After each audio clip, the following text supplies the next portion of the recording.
Yea, as I sit here crutched and cricked and bent, I think of Panthera, who underwent much from insidious aches in his decline.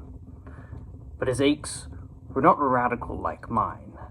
They were the twinges of old wounds, the feel of the hand he had lost, shorn by barbarian steel, which came back, so he said, at a change in the air, fingers and all, as if it still were there. My pains are otherwise. Up-closing cramps and stiffened tendons from this country's damps, where Panthera was never commandment. The fates sent him by way of the Levant. He'd been blithe in his young manhood's time, and as centurion carried well his prime. In Ethiopia, Araby, climes fair and fell, he had seen service, that had borne him well. Naught shook him then, he was serene as brave. Yet later knew some shocks, and would grow grave when pondering them. Shocks, less of corporal kind than phantom-like, that disarranged his mind, and it was in the way of warning me, by much his junior, against levity that he recounted them, and one in chief Panthera loved to set in bold relief. This was a tragedy of his Eastern days, personal in touch, though I have sometimes thought that touch a possible delusion, wrought of half-conviction carried to craze, his mind at last being stressed by ails and age, yet his good faith thereon I well could wage. I had said it long, had been a wish with me that I might leave a scion, some small tree as channel for my sap, if not my name, aye, offspring, even of no legitimate claim, in whose advance I secretly could joy, whereat he warmed. Cancel such wishes, boy. A son may be a comfort or a curse, a seer, a doer, a coward, a fool, yea, worse, a criminal. That I could testify. Panthera has no guilty son, cried I, all unbelieving. Friend, you do not know, he darkly dropped. True, I have none now to show, for the law took him. Aye, in truth, Jove shaped it so. This moon is not unlike, he again began, the noon these pricking memories print on me. A past day, when the sun grew copper red, and I served in Judea. 'Twas a date of rest for arms. The Pax Romana ruled, to the chagrin of frontier legionaries. Palestine was annexed, though sullen yet. I, being in age some 20 years and 10, and having the garrison in Jerusalem part under my command, tedious time I found it, of routine amid a folk restless, contentless, and irascible, quelling some riot, censuring court and hall, sending men forth on public meeting days to maintain order, were my duties there. Then came a morn in spring, when the cheerful sun lightened the city and the hills around, and every mountain road that clambered them, tincturing the greyness of the olive swarm, and the rank cacti round the valley's sides. The day was one whereon death penalties were put in force, and here and there were set the soldiery for order, as I said, since one of the condemned had raised some heat, and crowds surged passionately to see him slain. I, mounted on a Cappadocian horse, with some half-company of auxiliaries, had captained the procession through the streets. When it came streaming from the judgment hall after the verdicts of the governor, it drew to the great gate of the northern way that bears towards Damascus, and to a knoll upon the common just beyond the walls, whence could be seen a wide horizon round over the housetops to the remotest heights. Here was the public execution ground for city crimes, called then and doubtless now Golgotha, Cranion, or Calvaria. The usual dooms were duly meted out. Some 3 or 4 were roped, transfixed, and nailed. No great stir occurred. A day of want it was to me, so far, and would have slid clean from my memory at its squalid close but for an incident that followed these.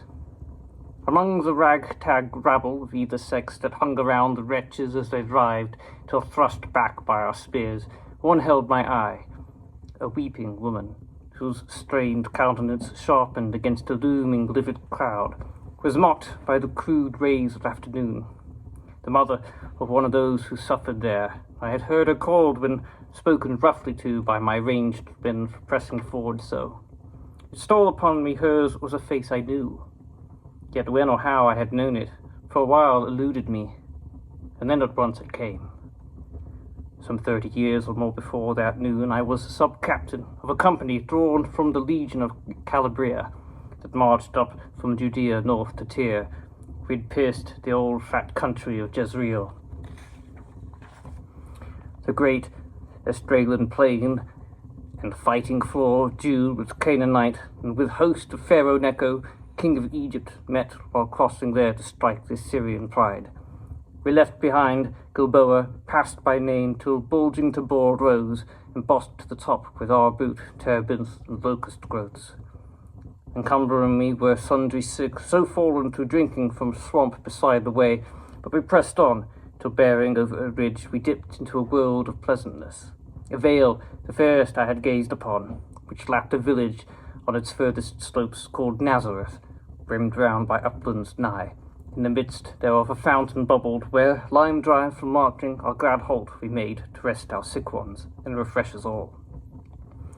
Here a day onward towards the eventide our men were piping to a Pyrrhic dance, trod by their comrades, when the young women came to fill their pitchers, as was their custom. I proffered help to one, a slim girl, coy even as a fawn, meek and as innocent. Her long blue gown, the string of silver coins that hung down by her banded beautiful hair, symboled in full immaculate modesty. Well, I was young and hot, and readily stirred to quick desire. 'Twas tedious, timing out the convalescence of the soldiery, and I beguiled the long and empty days by blissful yieldance to her sweet allure, who had no arts but what outarted all, the tremulous tender charm of trustfulness. We met, and under the winking stars that passed which peoples earth, a marriage, yea, to the pure eye of her simplicity. Meanwhile the sick found health, and we marched on. I made her no rash promise of return, as some do use. I was sincere in that. I said we sundered never to meet again, and yet I spoke untruth unknowingly, for meet again we did. Now, guess you ought. The weeping mother on Calvaria was she I had known, albeit that time when tears had wasted rudely her once flower-like form, and her soft eyes now swollen with sorrowing. Though I betrayed some qualms, she marked me not, and I was scarce and rude to comrade her and close the silence of so wide a time to claim a malefactor as my son, for so I guessed him. An inquiry made brought rumour how at Nazareth, long before an old man wedded her for pity's sake on finding she had grown pregnant, none knew how, cared for her child, and loved her till he died. Well, there it ended, save that then I learned that he, the man whose ardent blood was mine, had waked sedition long among the Jews, and hurled insulting parlance on their God, whose temple bulked upon the adjoining hill, vowing that he would raise it, that himself was God as great as whom they adored, and by descent, moreover, was their king, with sundry other incitements to misrule. The impalement duly done, a legionary Longinus pierced the young man with his lance, signs from me, moved by his agonies. It brought the end, and when he had breathed his last, the woman went. I saw her never again. Now glares my moody meaning on you, friend, that when you talk of offspring as sheer joy so trustingly, you blink contingencies, force fortuna. He who goes farthering gives frightful hostages to hazardry. Thus Panthera's tale, 'twas one he seldom told, but yet it got abroad. He would unfold at other times a story of less gloom, though his was not a heart where jests had room. He would regret discovery of the truth was made too late to influence to truth the procurator who had condemned his son, or rather him so deemed, for there was none to prove that Panthera erred not. Indeed, when vagaries of identity I would plead, Panther himself would sometimes own as much, yet loathly, but assuming it was such, that the said woman did not recognize her lover's face is a matter for surprise. However, there's his tale, fantasy or otherwise. Thereafter shone not men of Panthera's kind. The indolent heads at home were ill-inclined to press campaigning that would hoist the star of their lieutenants valorous afar. Jealousies kept him irked abroad, controlled and stinted by an empire no more bold. Yet in some actions southward he had share, in Mauritania and Numidia. There with eagle eye and sword and steel and spur, quelling uprising promptly, some small stir and Parthia next engaged him, till maimed, as I have said, in cynic time proclaimed his noble spirit broken.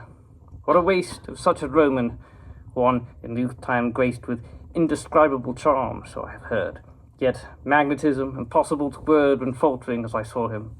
What a fame, O son of Saturn, had adorned his name!